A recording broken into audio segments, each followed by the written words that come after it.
Hello everyone, welcome to my review of The Punisher Season 1. Very excited to get into this because unlike other people, I'm a fan of this season. So let us just get into this one. So last time we saw Punisher was in Daredevil Season 2. And now this season starts off with him taking care of the remaining bad guys. And afterwards, he lives his life. However, people from his past kind of cause him to return as the Punisher. That is basically the storyline of this season. So starting off with the casting here, we have Jon Bernthal back as Frank Castle, aka the Punisher, and this has always been perfect casting to me. I love him as the Punisher. I love the way he acts as the Punisher, and also the fact, like, even from Daredevil Season 2, I already knew he was perfect. So when they announced this series, I was like, yes, give me more of the Punisher, and we get more, and it's grand. But Jon Bernthal really owns the role in the sad moments, in the happy moments, in the angry moments, in the yelling moments, and my goodness, can this guy yell. He is fantastic in the role. I cannot think of anyone else to play Punisher if I were to cast someone else, because like the whole MCU thing, if they were to reboot it, it's like I don't know who they would have picked. So it's a good thing that they made at least the Netflix stuff officially canon to the MCU. Very nice. Then next up we have Eben Moss Bachrach. I hope I'm pronouncing that right, but Eben Moss, who portrays David Lieberman, aka Micro. Also, yeah, this guy's name may sound familiar,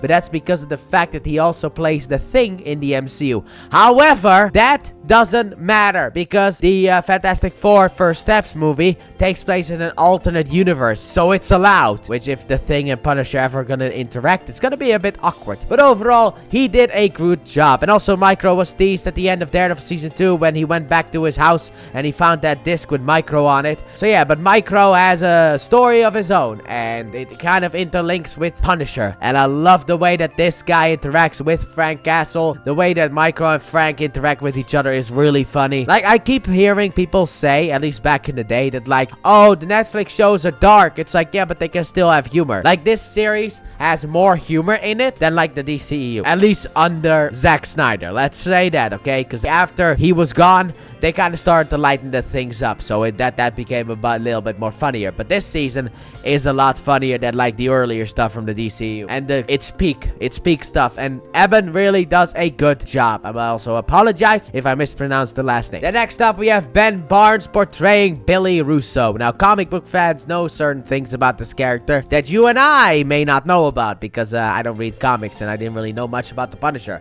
I knew he had like one villain, and that's it. I knew one villain that he had, a villain named Jigsaw. That's all I knew, and that's because of the fact that like that was like the only villain that I remember. I don't know if he was in the Punisher movies though, but like those movies I don't remember at all. But like, that's my knowledge, that's how far it goes. So it's like, oh, okay, Billy Russo, he's a friend of Frank Castle, and he served with him back in his military days, which we also learn a lot more about, which is nice. And Ben Barnes does a really good job as Billy Russo. I loved him in every scene that he was in. He was charming throughout the season. Then after that, we have Amber Rose Reva as Dina Madani, the cop lady who is basically kind of like Brett in the Daredevil series. That's kind of like what she is here. She's just basically the main cop that we have to deal with. But she wants to know about something that happened during Frank's military days, and that's how she gets involved. Because it's all basically connected outside of one, but we'll get to him later. Because next up, we have Jason R. Moore as Curtis Hoyle, basically Frank's doctor friend who also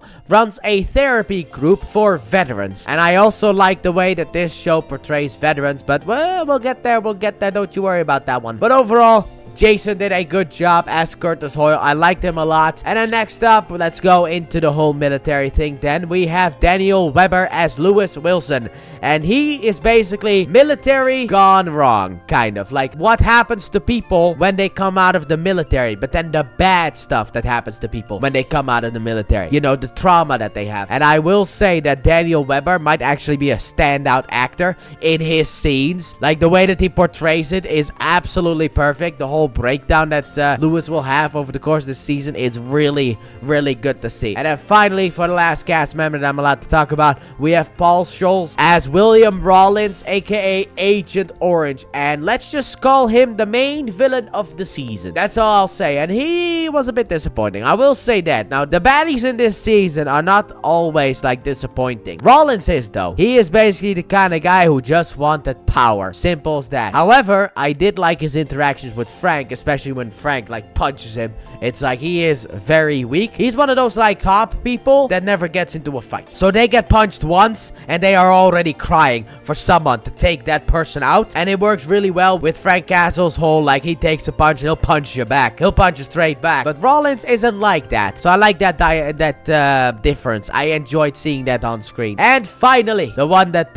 maybe we've all been waiting for, but we have Deborah Ann Wool back as Karen Page in this season, continuing on that connection that she has with Frank Castle. Now, I've seen people online say that it's romantic. I always kind of saw it more as a sibling thing than a romantic thing, especially because Frank in this season specifically states, there's only one woman for me, and that is Maria. And immediately in my head, I'm like, you're gonna have to fight Shadow over that one, because I thought Maria belonged to him, but still. So I always saw this more as like a brother and sister thing, where it's like they really care about each other in that way, but there's no romance between the two. Also, maybe Karen Page belongs to Daredevil, so it's like, it's a little bit of a complicated thing. So for me, I always saw it more as like a sibling thing, but he does care about her, and she is once again fantastic in this season. Absolutely, just plucked from the Netflix shows. However, I would have I will do maybe it's a spoiler, but it's a spoiler about something that's missing. But I would have liked it if they actually kind of talked about Daredevil's death in this season. Maybe just have a line about it, because that is how we left Karen Page in the last thing that we watched from the Netflix show, that being the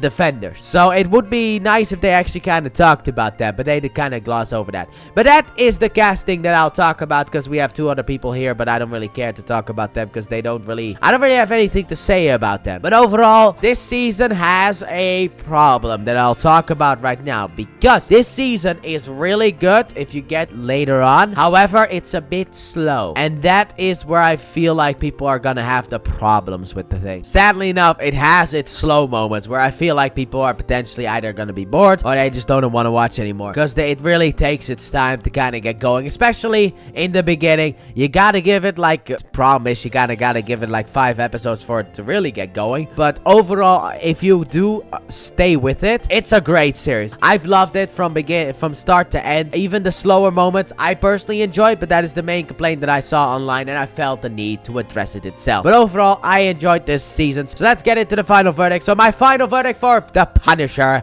is going to be a simple and easy 9 out of 10. I will give it a low 9. I'll say it's a low 9, but I'll still give it a 9 out of 10.